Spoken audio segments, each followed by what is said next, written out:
Mesmo com a alteração do dado, a pesquisa ainda traz revelações que merecem ser melhor discutidas. Por exemplo, 58,5% dos entrevistados concordam com a seguinte afirmação: se as mulheres soubessem como se comportar, haveria menos estupros. Para aprofundar essas questões e até a própria credibilidade dessa pesquisa, nós recebemos a psicóloga Marcela Pastana, que estuda a violência de gênero. Marcela, muito obrigada por sua presença aqui no Nesp Notícias. Eu que agradeço. Marcela, ainda com essa correção, 26% das pessoas entrevistadas foram mais de 3.000 pessoas, a maioria eram mulheres. 26% acreditar que a mulher é atacada, ela merece ser atacada por causa da roupa, é um número considerável, né? Um indicativo de quê? Olha, acho que a gente precisa pensar assim, é uma pesquisa sobre concepções, né? E como que essas concepções, elas são construídas?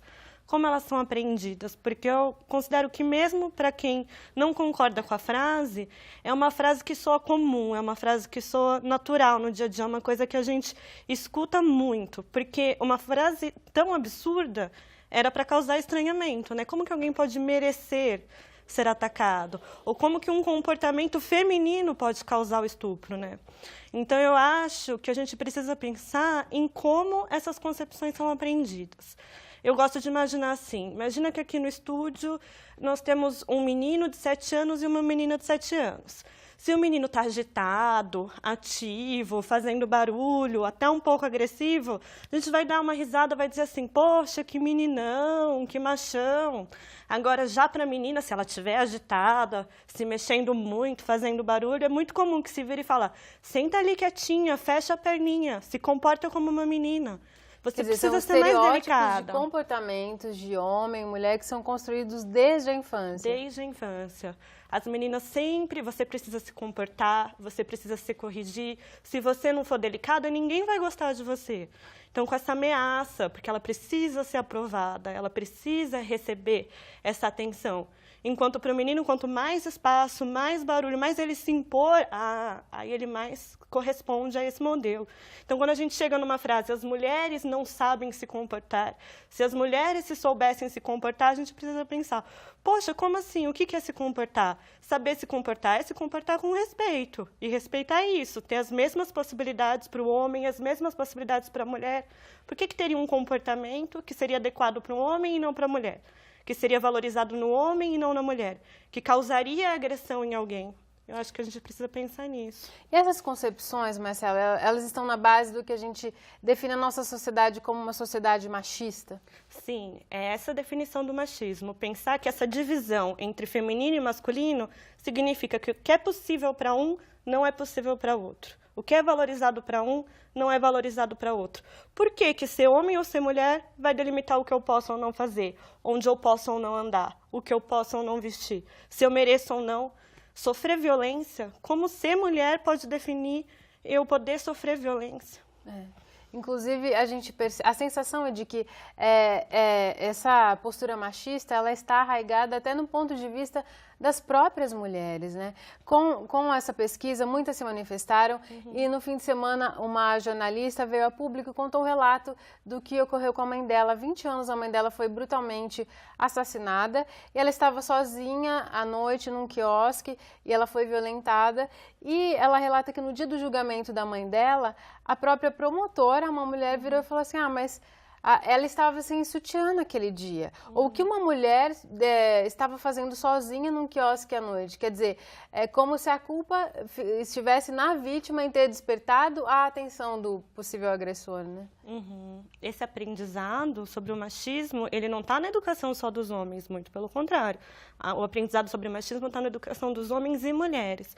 Claro que as mulheres, elas sofrem os efeitos mais imediatos, elas sofrem os efeitos mais fortes e violentos. Então, é esperado que as mulheres estranhem, questionem e queiram transformar. Mas onde estão as condições para que se possa reconhecer essas condições como violentas. Então, muitas mulheres acabam reproduzindo uma lógica que é violenta para elas mesmas. Mas, com certeza, o machismo está na educação de todos e precisa ser combatido por todos, sem essa acaba divisão. sendo reproduzido pelas próprias mulheres na educação dos filhos. Sim, porque todo esse aprendizado, você vai ser julgada, você vai ser condenada, se você agir assim não vão te valorizar, é algo muito forte, que mexe muito com a pessoa.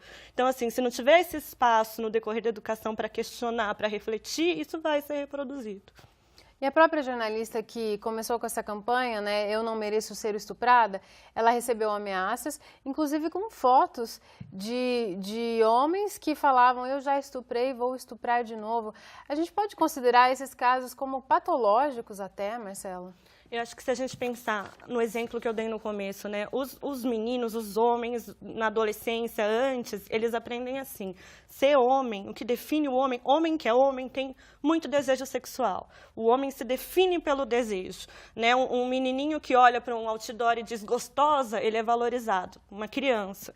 Então, assim, desde criança, o homem que expressa desejo sexual é visto como macho. E mais, né, a agressividade ela é valorizada, o macho ele é viril, ele é agressivo. Então, tem um aprendizado na masculinidade que é impor o desejo. E tem um outro aprendizado que se eu, mulher, digo sim, eu quero, sim, eu desejo, eu não vou ser valorizada. Porque as mulheres não podem ser sujeitos do próprio desejo. Assim, quando eu digo sim, eu vou ser fácil.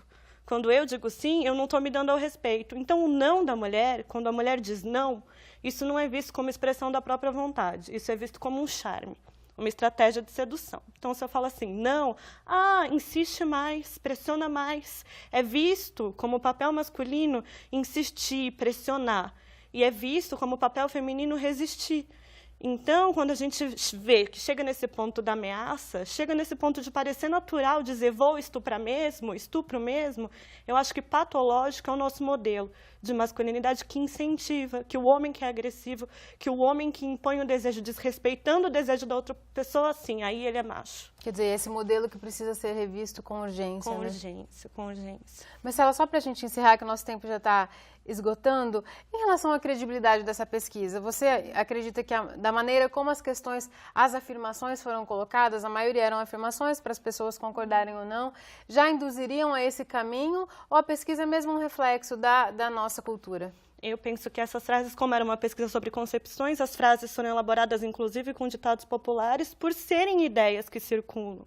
Então, imagino que corresponde ao objetivo da pesquisa, se as pessoas concordam ou não com ideias que estão tão frequentes, que estão tão naturalizadas e são muito importantes de serem problematizadas.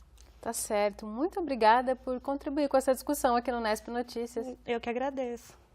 A gente vai para um rápido intervalo e volta daqui a pouco.